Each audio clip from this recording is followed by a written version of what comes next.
बिस्मिल्लाहिर्रहमानिर्रहीम, अस्सलाम वालेकुम। मेरा नाम डॉक्टर अहमद एजाज है और मैं सिमिलिया क्लिनिक से अब्बोत्ताबाद से आपसे मुखातब हूँ। आज हम बात करेंगे न्यूरोस्थीनिया के बारे में, या हमारे जो असाब हैं जब उनके अंदर कमज़ोरी आती है तो उस वक्त हमें कौन कौन सी अद्वियात जो है वो इस्तेमाल करनी चाहिए।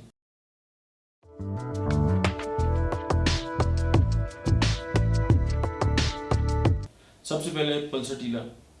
पल्स हमारी एक ऐसी मेडिसिन है कि हमारी बॉडी के अंदर कहीं पे भी, किसी भी नर्व के अंदर, किसी भी रग के अंदर, किसी भी वैन के अंदर अगर कोई रुकावट आती है तो ये एक ऐसा कमाल रखती है कि वो उसको चला देती है। अब नर्व के अंदर कैसे रुकावट आएगी, यानी नर्व के अंदर जो नर्व इम्पल्सन चलती है, अगर उनके अंदर जो है वो किसी भी वजह से कोई इशू आ गया तो इसका बहुत बड़ा असर है इस हिसाब से।